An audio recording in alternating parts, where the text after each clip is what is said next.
your mum Maggie on Tomorrow's World. She had proper hair. And then also the two really Jake Mamo errors.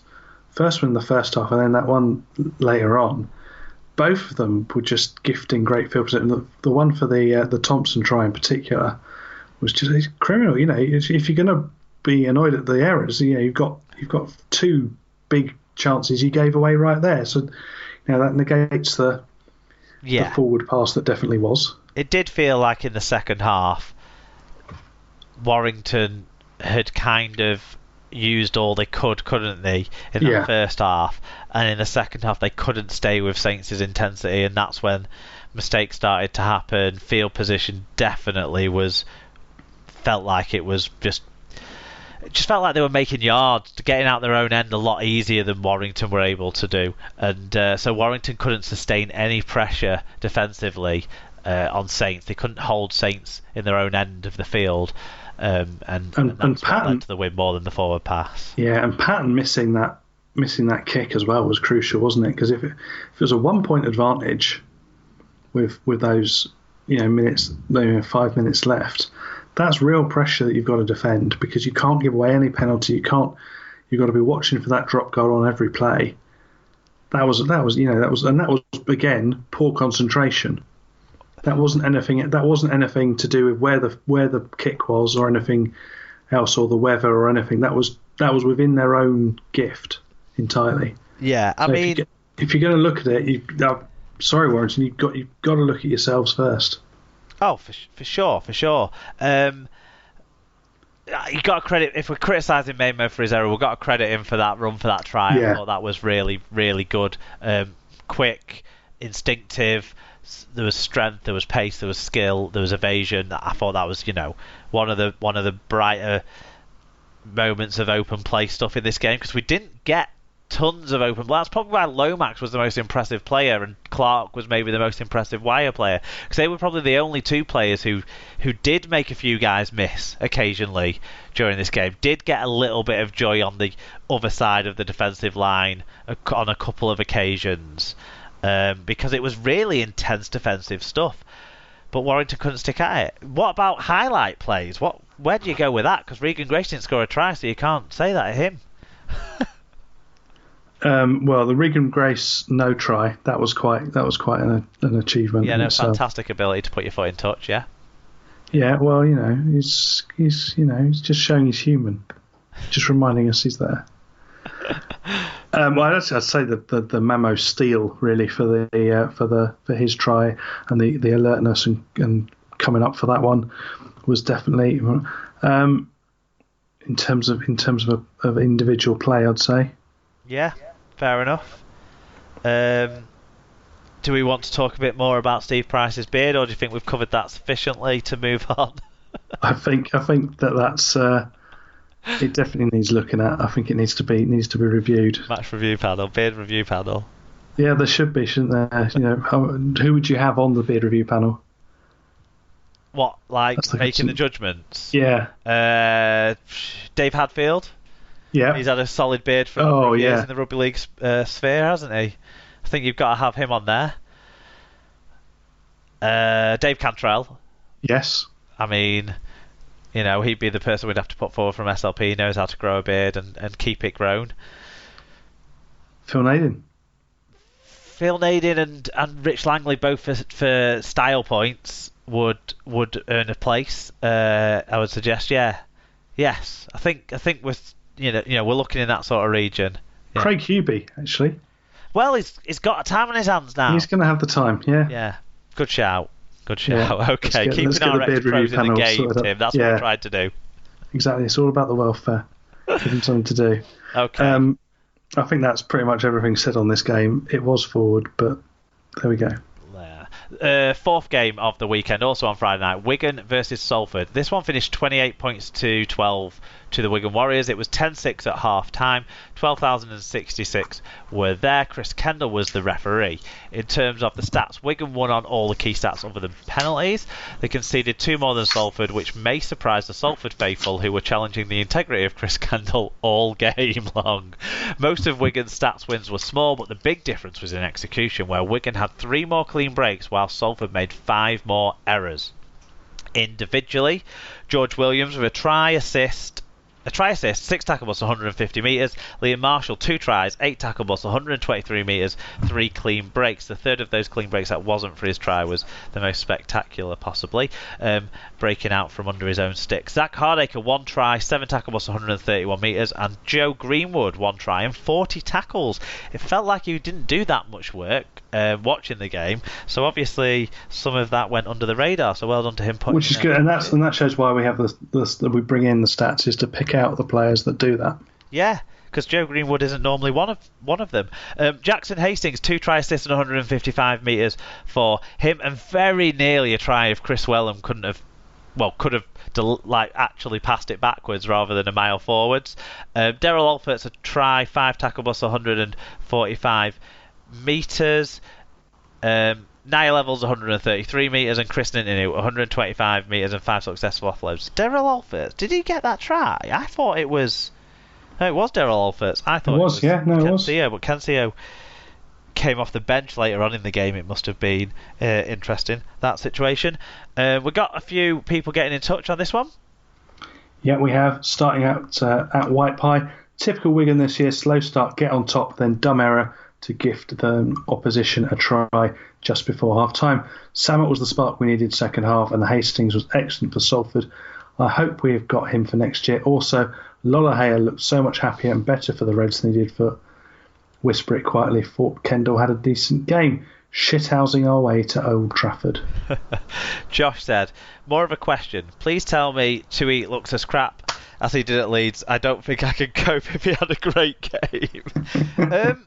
He didn't have a great game. He didn't have a great game. He wasn't terrible, but he clearly looked out of sync with the Salford attack. He put up one really challenging kick that Marshall and Hardacre kind of contrived to both go for and both fluff, and that set up the position for Salford's only try of the first half with mere seconds to go in the half. It really was an avoidable effort, that one, from Wigan's point of view, and we'll be disappointed with that one in the review of things. But yeah, he had a really good chance where he got very close to scoring a try, but he just knocked on. That was probably the best ball running moment of the game. He certainly seemed to get involved more than he did at the Leeds Rhinos. I would say that he wasn't quite there with the set plays. Everything that looked incisive from Salford came down the left edge off Jackson Hastings, and really watching the game, Hastings and Williams, they're so similar, so similar. So Wigan have got a good like for like replacement in that situation, in that deal with Williams. Obviously the confirmation of him going to Canberra being imminent now, we're told from the papers, and Jackson Hastings, Wigan have apparently got their man on that deal, with the NRL release clause being a key part to that deal, which Wigan would always offer because we're a fucking feeder club to the NRL. But yeah, that answers the question on Tuilola here. He was okay.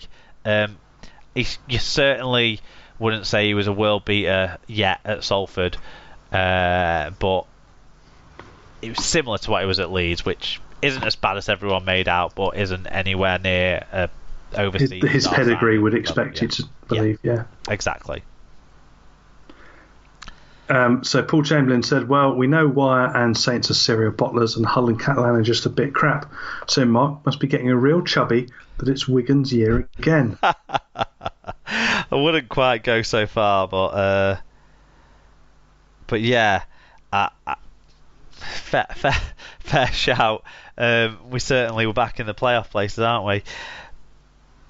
Right. Yeah. And finally, Jen K said, great homecoming at the DW after a pretty successful stint on the road. The win never really looked in doubt. While Salford kept Gildart and Burgess quiet, they seem to have forgotten to swat up on Marshall. Have to comment on Salford crowd, who made one hell of a noise. Yeah, they were very good. They were very good at questioning the integrity of Mr. Kendall, but they were also very good at getting behind their own side. That's for certain. The two decisions they had particular issue with, well, the three. One was Joe Greenwood's try, which on review of the highlights, Joe Greenwood definitely got to the ball before it went dead. I had a suspicion that he'd missed it from my angle in the stands, but I was at the other side to where the TV camera was, and that definitely shows he got there before. I managed to freeze frame it to prove it to myself, so that I felt satisfied in calling out Salford fans for not trusting the match officials. They didn't really like the Lola here no try, but I just think that was because at that stage they were desperate for something to go their way, because they hadn't really shown much in attack at all in the game, so they were a bit disappointed with that one. But you know, I think they'll all admit it was a knock-on. There was no remonstration from the Salford players, that's for certain. And they weren't happy with the highlight moment of the game in terms of play on the field, for me, which was the Zach Hardacre try. Now, if you've seen the highlights of the Zach Hardacre try, because I think Wigan certainly were sharing this one quite a bit on the highlight reel, because celebrating George Williams' milestone game, I can't, 150th Super League game or something, I think, something along, or 100th, anyway, milestone game for George Williams, and he played a key role in this, as well as setting up the Joe Greenwood try. He played a key role in this try. Greenwood kind of took up just a hit up ball from Williams, but he managed to get his arm free, and Williams got back around him to support, got the offload, skirted along the line a little bit, and then double pumped a pass to Willie Icer, who'd ran from fucking fence. It absolutely steamed this line that he was running, and what that done is drew in about three Salford defenders, including Jackson Hastings, who found himself massively over-reading this play and well out of position defensively on it. So Williams saw this was happening, held the pass back from Icer and went behind to Samet instead. Now, neither the ball or the man carrying the ball ever got behind Willie Icer, but Salford's defenders had gone into him and kind of, I think Hastings had sort of hooked him, so it looked maybe like a potential obstruction, but no one was actually obstructed. It was just a defensive read that was wrong. Samet had the freedom of the DW Stadium down the right hand side, and then put a clever kick back inside for the supporting Zach Hardacre to score a wonderful try. And so overall, they might have been disappointed with a few decisions, but when they watch them back, I'm sure they'll be content that they were fair and reasonable. Wigan were definitely the better side in this game. Didn't quite execute in the first half enough, but it wasn't a stupendously good Wigan performance, and maybe the upset of Sean O'Loughlin going off after one attacking set from Wigan might have upset things. George Williams got 3 points in the Sean O'Loughlin injury shocker. Yeah.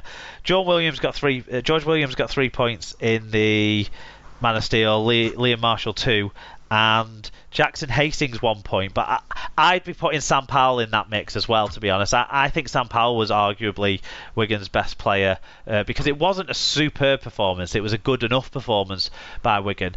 And Sam Powell played the full 80 minutes. He started at hooker, then when Jared Samet came on, for Willie Icer went off for a head check. Samet came on. Powell went into loose forward, and Luluai went into dummy half. Luluai then went off, and Powell went back into dummy half. So he played the full 80, worked really hard, and still right at the end of the game set up with a neat kick through. And actually, Sam Powell probably ran as much as he's ran all season in this game. Some of it was having hit-ups from the loose forward position rather than running out of dummy half, but he also made some good runs out of dummy half. And, praise the Lord, someone stopped Joey Lussick. Joey Lussick had a couple of darts from dummy half in this game, and Wigan managed to get around him and stop him from scoring tries. And I think that shows Wigan's defence. Might have actually watched the video. Yeah. Wigan's defence has really sharpened up in that. I heard an interview after the game, and some of the credit for that was given to Matty Peat returning to the club from his brief stint at Sale Rugby Union. So well done to whatever work he's getting done there. But well done to the Salford fans, well done to the Wigan players. Good win for Wigan. And more importantly, how was your village people before the game? Well, we'll get to that a little bit later on, the fan village, because I was going to talk about that in my highlight of the week.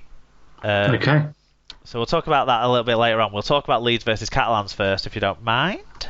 Yep, it finished Leeds 31, Catalan 12, in front of 12,638, refereed by Mr. Scott Miskalauskas. Yeah, what did the stats tell us? Yeah, Leeds had the better of the stats, mostly by a small margin, but where they won big was discipline, both with and without the ball. 6 errors to 12 and 7 penalties conceded to 10. In terms of individual winners, Adam Cuff